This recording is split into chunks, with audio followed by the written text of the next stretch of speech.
Hi guys, ఈ వీడియోలో Amazon prime వీడియోలో స్ట్రీమింగ్ అవుతున్న the sheep detectives movie review అయితే తెలుసుకుందాం. ఈ మూవీ తెలుగు డబ్ అవైలబుల్ గా ఉంది అండ్ తెలుగు ఆడియో కూడా చాలా బాగుంది. మూవీ స్పెషాలిటీ ఏంటంటే గొర్రెలు ఇందులో మాట్లాడతాయి, అంటే మనుషులతో కాదు, వాటిలో మన లాంగ్వేజ్ లో చూపించారు. కన్విన్సింగ్ గా ఉంటుంది. ఇది ఫ్యామిలీ ఫ్రెండ్లీ మూవీ, కిడ్స్ కు బాగా నచ్చుతుంది. Comedy and crime thriller investigative డ్రామాగా వెళ్తుంది. షీప్ డిటెక్టివ్స్ అంటే గొర్రెలు డిటెక్టివ్స్ అయితే ఎలా ఉంటుంది అనేది చూపించారు. ఈ మూవీలో స్టోరీ వచ్చేసి మన గొర్రెలను కాపలా కాసే మన హీరో చనిపోతాడు. అయితే అందరూ హార్ట్ అటాక్ అనుకుంటారు, బట్ మన గొర్రెలు తప్ప. అయితే ఆ గొర్రెలు ఆ డౌట్ ని మర్డర్ గా ఎలా ప్రూవ్ చేశాయి, గొర్రెలు ఇన్వెస్టిగేషన్ చేయడం ఏంటి, ఎలా అనేది తెలియాలంటే ఈ మూవీ చూడాల్సిందే. ఈ మూవీ ఐడియా నాకైతే యూనిక్ గా అనిపించింది. గొర్రెలు అంటే బుర్రలేని అనుకుంటాం, మూవీలో కూడా అలానే చూపిస్తారు, బట్ ఆ గొర్రెలే ఒక మర్డర్ మిస్టరీని సాల్వ్ చేస్తాయి.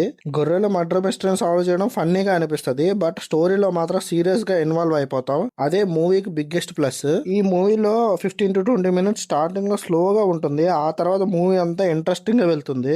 మర్డర్ ఎవరు చేశారు అనేది, మన గొర్రెలు ఎలా ఫైండ్ అవుట్ చేసాయి అనేది నీట్ అండ్ క్లీన్ గా చూపించారు. ఈ మూవీ పాజిటివ్స్ అయితే ఫ్రెష్ కాన్సెప్ట్, ఫ్యామిలీతో వాచ్ చేసే మూవీ ఇది. మిస్టరీ బాగుంటుంది, కామెడీ ఎమోషన్స్ రెండు బాగా బ్యాలెన్స్ అయ్యాయి. విజువల్స్ CGI చాలా బాగున్నాయి. హ్యూ జాక్మన్ అదే మన ఎక్స్మెన్ తన క్యారెక్టర్ ఉన్న 15 to 20 మినిట్స్ అయినా చాలా బాగుంటుంది. ఓవరాల్ గా చెప్పాలంటే ఒక mystery and comedy thriller drama చూడాలి అనుకుంటే ఈ మూవీని రికమెండ్ చేస్తాను. ఈ మూవీకి నా రేటింగ్ వచ్చేసి 3.5/5. ఈ రివ్యూ మీకు నచ్చినట్టు అయితే లైక్ చేయండి. మరిన్ని ఇలాంటి మూవీ రివ్యూస్ కోసం మన ఛానల్ సబ్స్క్రైబ్ చేసుకుని బెల్ ఐకాన్ ఆన్ లో పెట్టుకోండి.